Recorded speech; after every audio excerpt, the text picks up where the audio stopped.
We spent $118,000 to study if a metal replica, a robot of Marvel Comics' evil warlord Thanos, could snap his fingers. $118,000, really.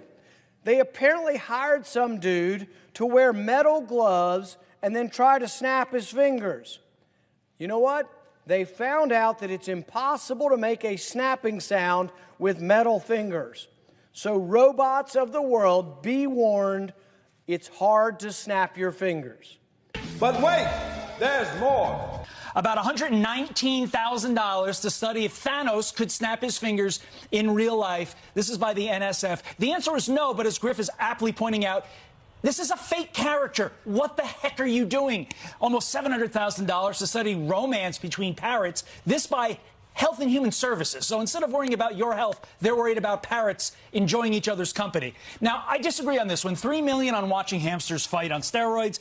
Personally, I'd like to see that, and I think Griff and I would both agree with that, but it's still, that's a high price tag. $200,000 for Starbucks espresso machines for the DOD. Look, they need their juice, I get it, but they don't need it to the tune of $200K.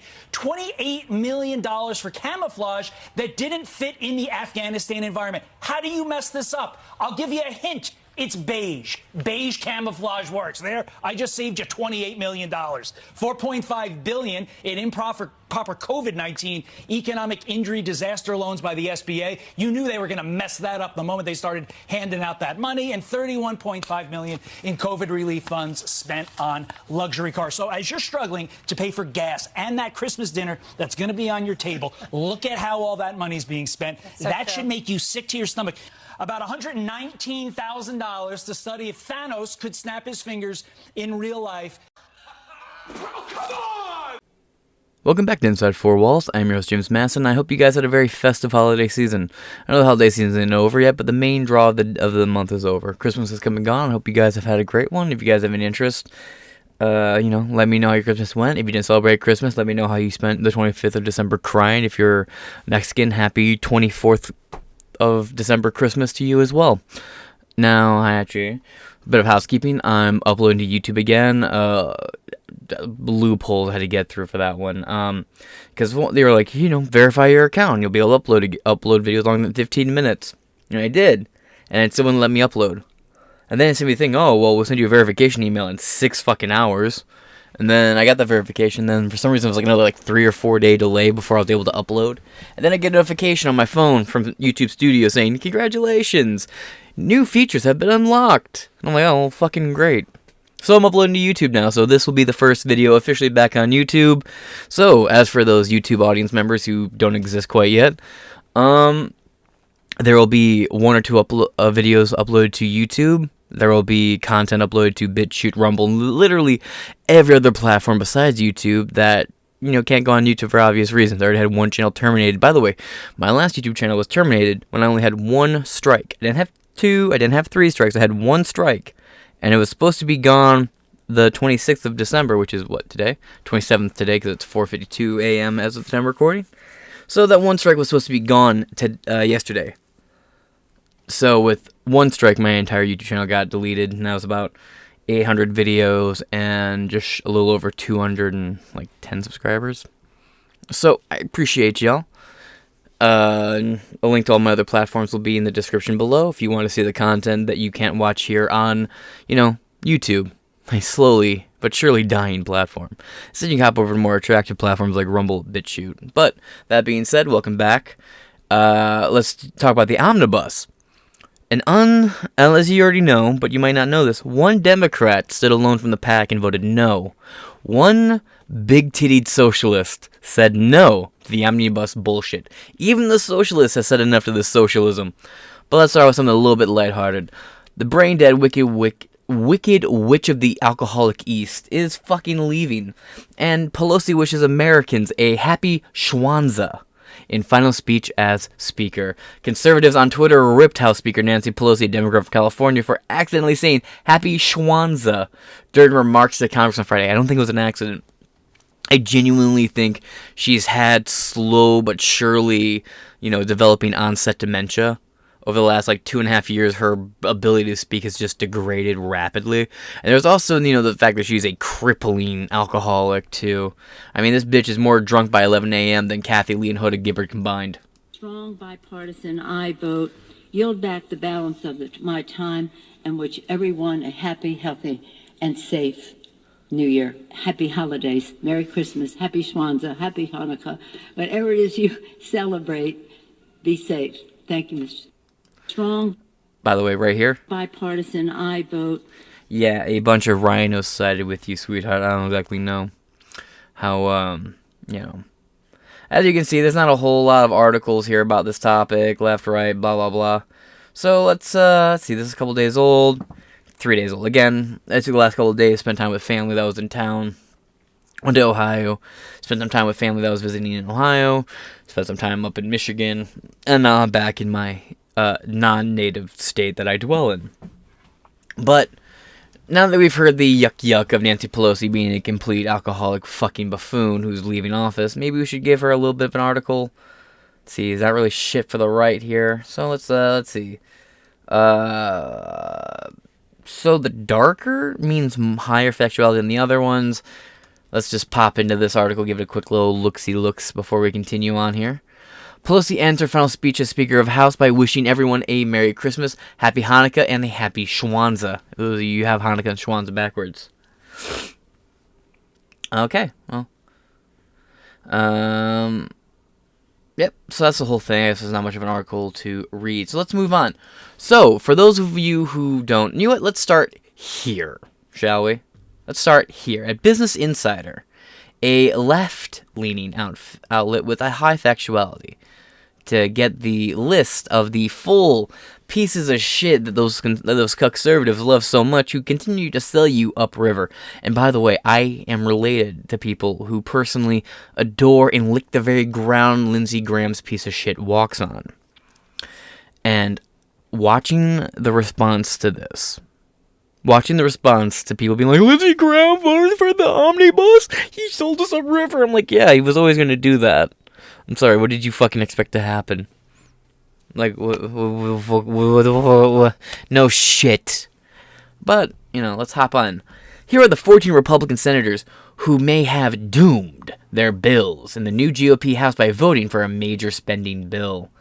And it's everyone you fucking believe. Look at that. You got Susan Collins, you got Lindsey Graham, you got Mitch McConnell, and Mitt fucking Romney. And by the way, there's this one precinct delegate I work with who adores Mitt Romney, and I can't help but wonder how fucking stupid you are. Not naming names. It's only bad if I name names and let people know who the retard in the group is. But let's move on. The GOP is in the midst of an intra-party showdown. Intra-party showdown over a nearly $1.7 trillion government spending bill. Kevin McCarthy even vowed to block House consideration of bills sponsored by GOP senators who voted for it. But a slew of GOP senators voted for it anyway, including 4 who are retiring and 14 who will remain. Yeah, the 4 retiring said, fuck you, we secured ours. So go fuck yourself. And as for Kevin McCarthy, I really don't get it. I don't.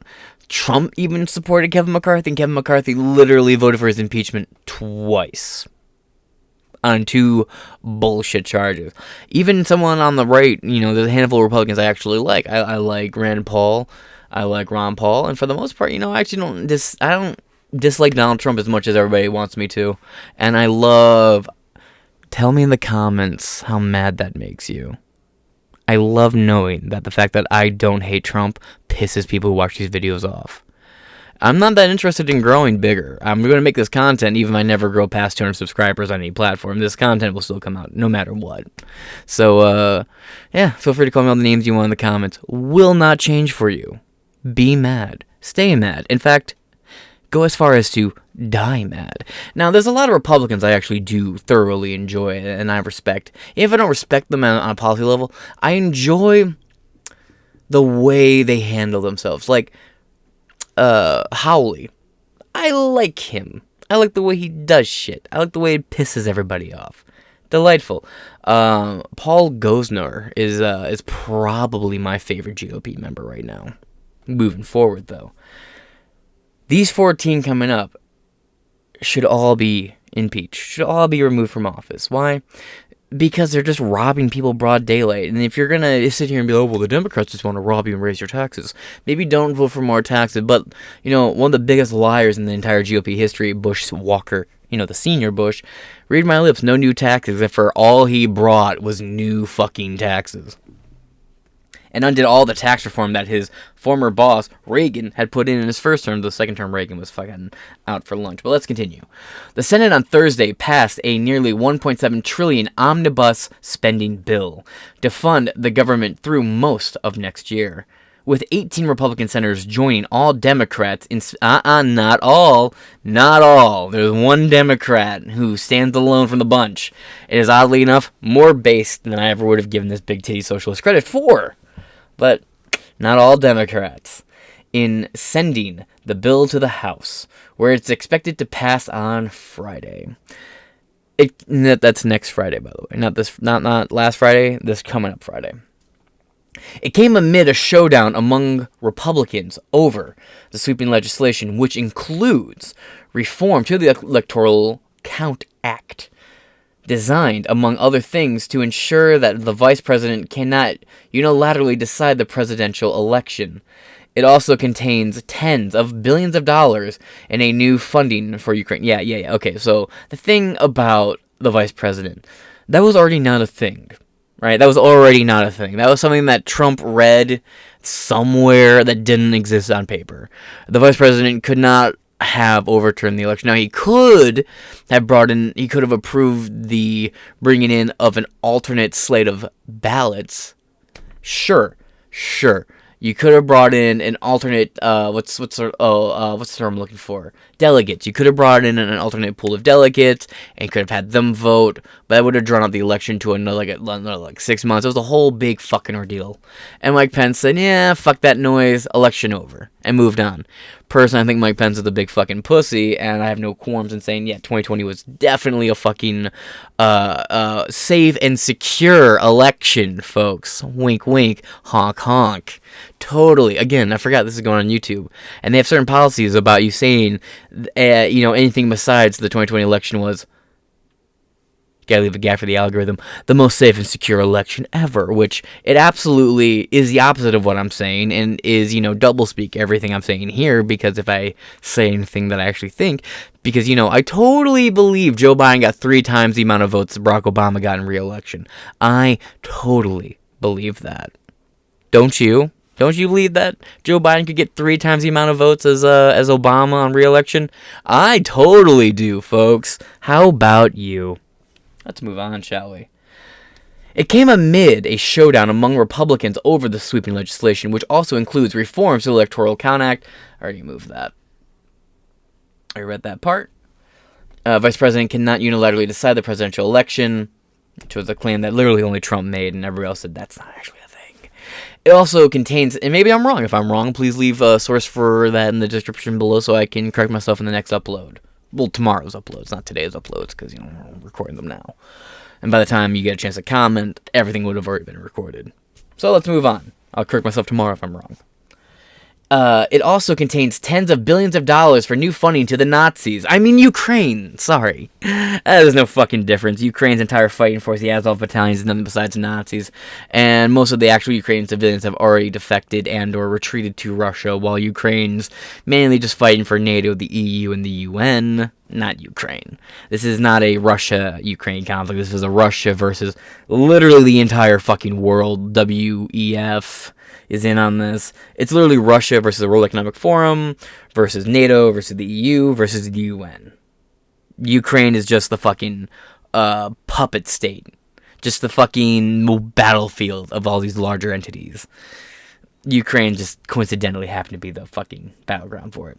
Conservatives, particularly in the House of Representatives, had opposed the bill over the breadth of spending. They've also bemoaned the fact that the bill will deny House Republicans a key point of leverage in forcing President Joe Biden's administration to bend to their will. least they refuse to fund the government. Former President Donald Trump also voiced his opposition to the bill in a video on Truth Social on Thursday. I've noticed more and more places are actually using the name. They used to call it Trump's social media platform. Trump's social media platform. But it was also uploaded to Rumble, too. I mean, it was uploaded to... Actually, I don't think he has a BitChute. The rhetoric escalated even further earlier this week, with current House Minority Leader Kevin McCarthy, who's still trying to secure enough Republican votes to become Speaker of the House next year, pledging to block any bills sponsored by Republican senators who voted for the bill. Yeah, again, man, but everybody knows what a swamp monster you actually are. We all know what a uniparty piece of shit you actually are. So why would anyone like Mitch McConnell think you're doing anything more than bluffing and throwing red meat out? That's all I think you're doing. I think you're just throwing red meat out. I don't fucking trust you farther than I can throw you. And that's saying something because you're a rather short, scrawny man. I could probably throw you very far. Agreed. And I'm using metaphorically, FBI guy watching, not that you actually care about threats against Republicans. Except, no one whipped. No, agreed, except no one whip. Work in progress. When I'm Speaker, their bills will be dead on arrival in the House if this nearly $2 trillion monstrosity is allowed to move forward over our objections and the will of the American people. Right here from Chip Roy at Chip Roy TX on Twitter. 13 House GOP and Senate GOP, quote, "We are obligated to inform you that if the omnibus passes in the remaining days of Congress, we will oppose the whip opposition," okay, got you, "to any legislative priority of those senators who voted for this bill, including the leader. Stand up for America." Again, big talk. I don't believe you at all. Maybe take some action. You know, that's the thing. I used to be a little bit more optimistic with Republicans who talked big, but they never actually do anything. Now, I'll give Trump some credit here. He may not have drained the swamp monsters, but at least the waters have receded to the point where we can see who the monsters actually are in the swamp. In the Senate, McCarthy's threat was largely met with a shrug. Quote, Kevin's in a tough spot. Republican Senator Kevin Cramer, who gives a fuck what you think, prick, of North Dakota, a former House Republican, who gives a fuck what you think, though, and an opponent of the omnibus himself, told CNN's Manu Raju, I'm not surprised to hear that, quote, statements like that is the very reason why some Senate Republicans feel they probably should spare them from the burden of having to govern. Let's see. Kevin's in a tough spot. But I don't think it's the type of rhetoric that further endears the public to the process or to the institution of Congress. In fact, I think it probably, statements like that and statements coming from House Republicans is the very reason that some Senate Republicans feel they probably should spare them from the burden of having to govern. Probably should spare them from the burden of having to govern. That's the word from Kevin Cramer, who, by the way, opposes this omnibus. Isn't it ironic that me and this guy also stutter over the word Kramer for no reason? Spending bill, but a lot of Republican senators believe it is better to just clear the decks for the incoming Republican majority in the House, even though they want to punt this into next year when they'll have a stronger hand to negotiate spending. But just a disagreement over tactics, over policy, as Republicans and Democrats head to the end of this Congress. This bill could pass the Senate today. And who is this Dr. Fantastic Strange-looking motherfucker? Over to the House as early as tomorrow. Remarkable stuff. His name is Jim. On the Hill. Look, and by the way, I don't care, man. The Hill is such a piece of shit outlet. It really is. The Hill is bottom of the fucking barrel, bro. If you read your articles from The Hill, I mean, I say that somebody used to read The Hill on this show all the time back in the early days, like 2020 and 2019, when I actually turned this from me and my friends smoking weed and reviewing fucking movies and video games to an actual news and pop culture related show. Yeah, I don't know, man. Ugh. Lost my train of thought with that one. Let's move on. Additionally, 4 Republican senators who've... Oh, yeah, I remember. Yeah, but the Hill's gone downhill so fucking hard. Look, Crystal and Cigar, both of them are kind of hacky. I don't like either of them particularly.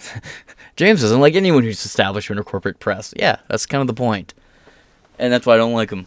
Even though Joe Rogan's like, yeah, man, I get all my political news from fucking Sagar and his fucking crystal ball, bitch.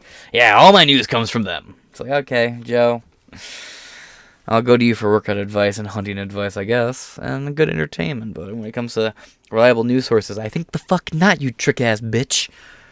Let's see. Additionally, 4 Republican senators who voted for the bill are retiring, making the threat meaningless to them.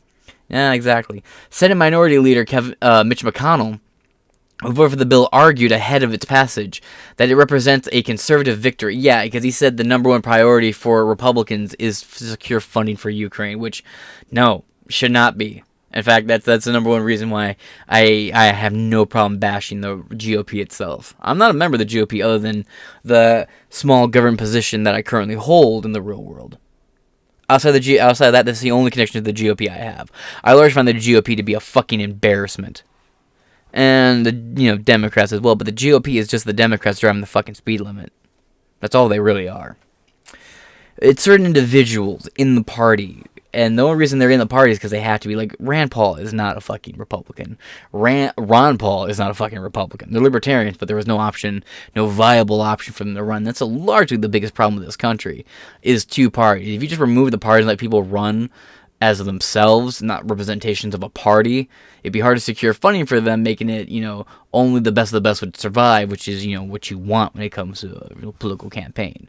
If you can't get in, your ideas aren't good enough for you to be able to get fundraising, then you don't deserve to win the election or be fundraised. But you have, because of the political party system, you have people who don't deserve to even run, receive millions in donations, if not, secretly many dozens of millions underneath the table to fund their campaign, even if without that money they would fail, because the American people aren't interested in what they have to sell.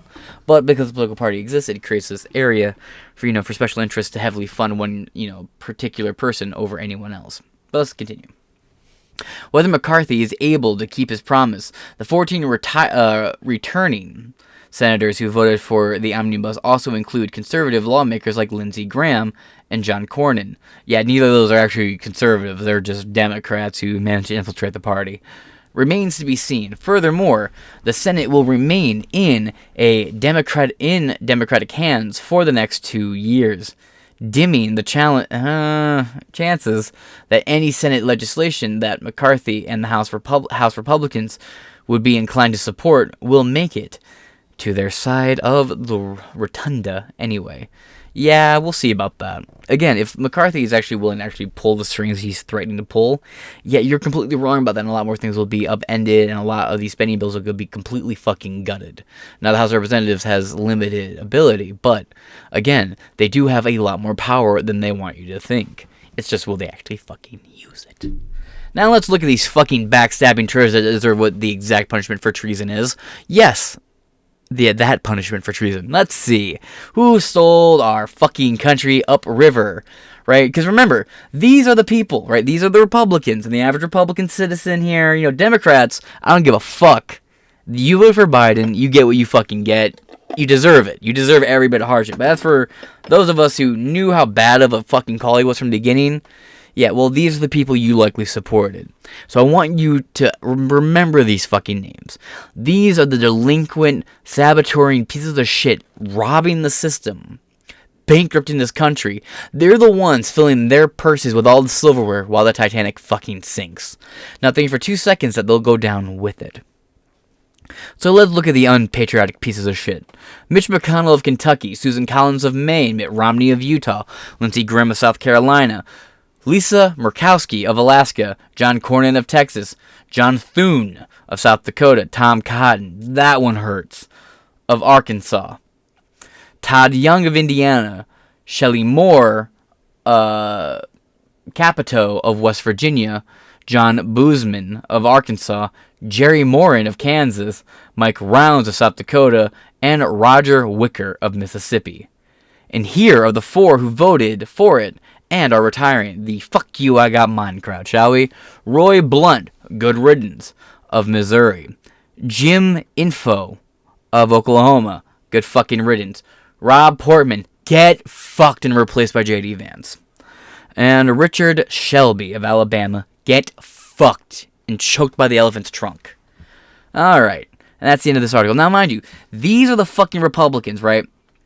That while a good chunk of this country, parents are deciding, do I eat or do my kids eat?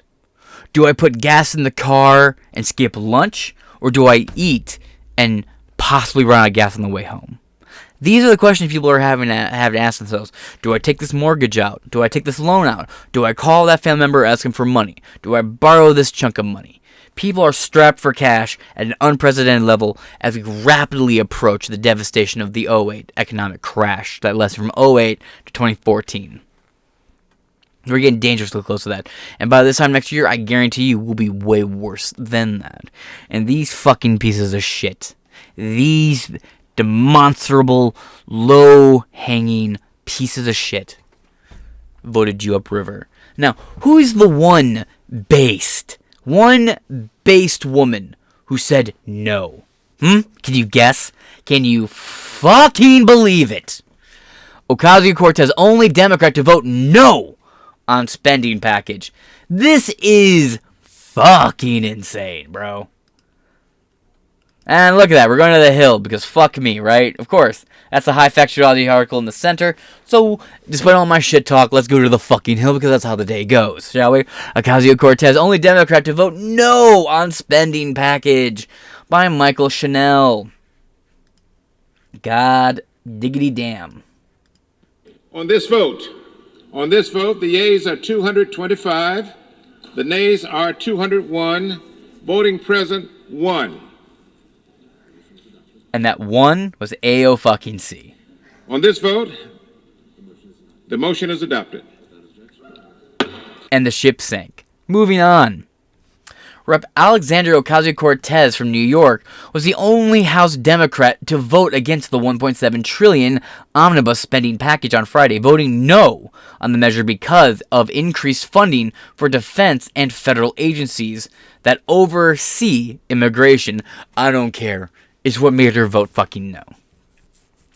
The House passed a sprawling measure in a 225 to 201 to 1 vote, the 1 being AOC again.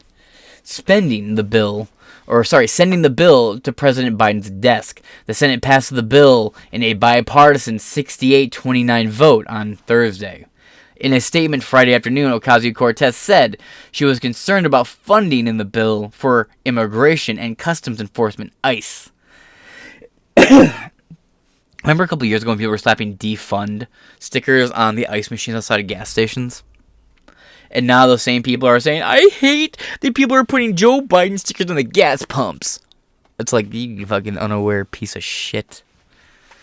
I don't know if anybody remembers. It was just me, because all over my city I live in, all the gas stations that had ICE machines had defund stickers slapped right over the ICE fucking logo. And these are the same people crying about I did that stickers. Get fucked. About the funding bill for immigration, ICE, and the Department of Homeland Security, DHS, I'm all for defunding that bitch too. In addition to the $858 billion in defense spending, quote, I campaigned on a promise to my constituents to oppose additional expansion and funding for ICE and DHS, particularly in the absence of long overdue immigration reform. For that reason, as well as dramatic increase in defense spending which exceeds even President Biden's request, I vote no on today's omnibus bill, Ocasio-Cortez said. The appropriations bill passed by Congress includes $8.42 billion for ICE, which is $161.1 million more than what was enacted in 2022, and $319.4 million more than what the president requested. DHS received $86.5 billion in discretionary resources.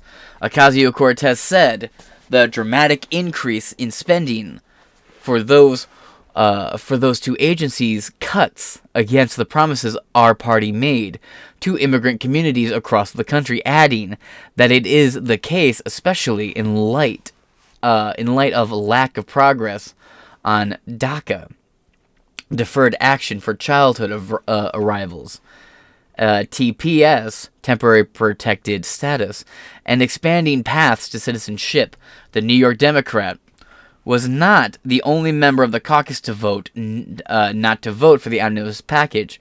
Rep. Rashida Tlaib, a Democrat from Michigan, unwanted by the way, but okay, at least you voted no too, fucking bitch, fucking brother humping bitch, voted present.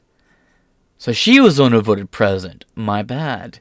The Hill reached out to the Congresswoman for comment on her vote. Ocasio-Cortez took issue with the process by which Congress funded the government for the rest of the fiscal year. Typically, the chambers will vote on appropriations bills for each agency. This year, however, the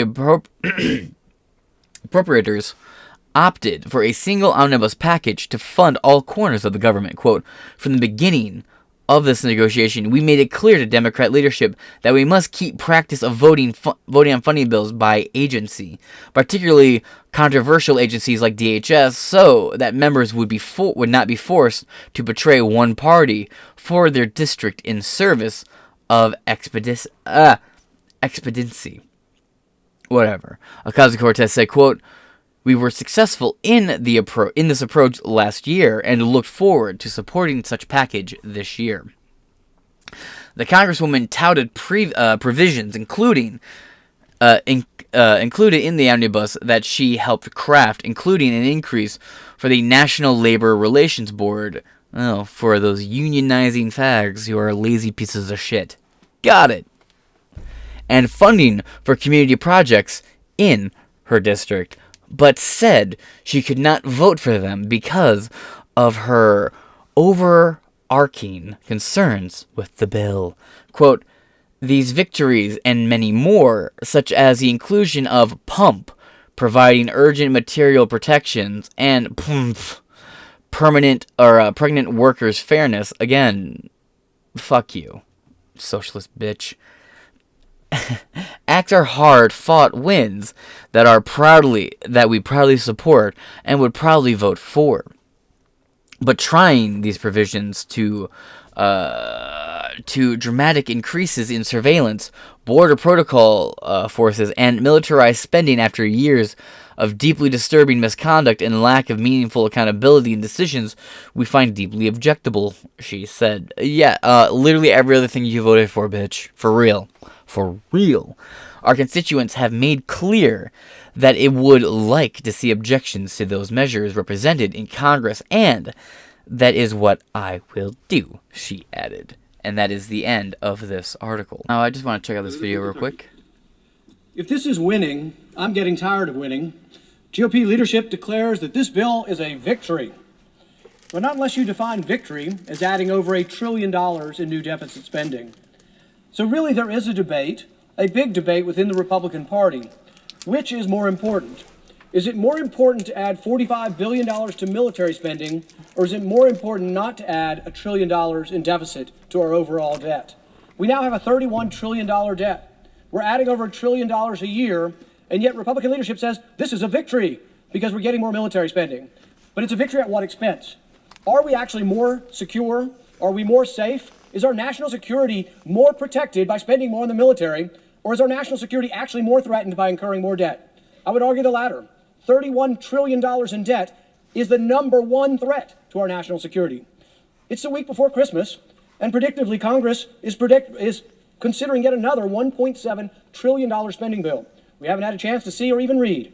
Last night at 1:30 in the morning, the text of this 4,155-page spending spree was released. If you thought Congress couldn't possibly spend more money than it did last year, you would be wrong. The Omnibus increases spending by 10% compared to last year's budget. You would think that nearly 2 years of 40-year high inflation would create some hesitation. You would think that a looming recession, spurred largely by exorbitant government spending, would give this Congress pause.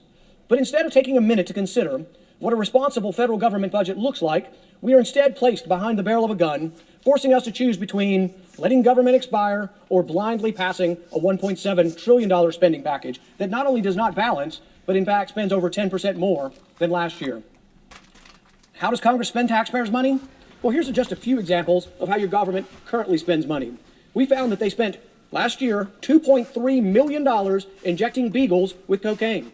It seems that they were curious, their researchers were curious, despite the pain they inflicted on these dogs, they were curious to know if cocaine causes adverse effects. Guess what? Read the newspaper. Read the news. Look at the addicts across our country. You think you need to inject beagles with cocaine to know that cocaine's a bad deal? $700,000 was spent to study how male parrots attract their mate. Really? We've got people who go hungry in our country. We got people that are trying to get out from behind poverty, and we're spending $700,000 studying how male parrots attract a female. We spent $187,000 to study whether or not dogs help kids cope. Of course they do. Ask any pet owner. Any pet owner could have told you, and we would have saved the taxpayer $187,000. We spent $118,000 to study if a metal replica, a robot of Marvel Comics' evil warlord Thanos, could snap his fingers. $118,000, really. They apparently hired some dude to wear metal gloves and then try to snap his fingers.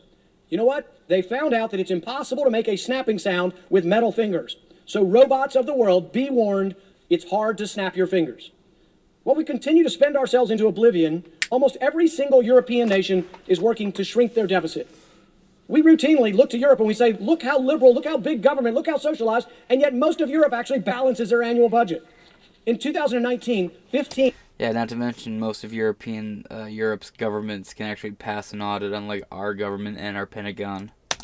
Of 26 European countries ran budget surpluses. I need a dab. Another 8 European countries ran deficits of less than 3% of their GDP, while here in the U.S., in that same year, our deficit exceeded 6% of GDP. Europe is a glaring example that fiscal responsibility is possible. It's not a pipe dream. In fact, if we just cut our spending to what we spent in 2019, just 3 years ago, we would actually have a balanced budget today. Instead, we have jumped from a deficit that was 6% of our GDP to a deficit that is 12% of our GDP. We are adding debt at an alarming rate. We are adding debt at a greater pace than we ever have in the history of our country. Thankfully, some of our predecessors in Congress anticipated this lack of restraint, and they gave us some guideposts. They gave us some rules. They established guardrails and tools to keep our budget in check. For example, there is a rule called the Statutory Pay-Go Act, or PAYGO for short. It requires that if you have new spending, it has to be offset by cuts elsewhere in the budget or elsewhere in the spending bill. Despite equipping our government with this necessary tool, though, Congress, with almost every budget in recent history, abuses its power, spends like drunken sailors, and ignores the fact that a day of reckoning is coming. Unfortunately, Congress has virtually 100% of the time voted to waive the PAYGO requirements. The American people demand accountability for the damage the big government spenders are doing to our families and to our nation's economic well-being. I will not allow my colleagues to escape accountability by hiding behind 4,000 pages of legislative text. I therefore will raise a budget point of order as this bill comes to the floor that will put every member of the Senate on record as to where they stand on fiscal responsibility.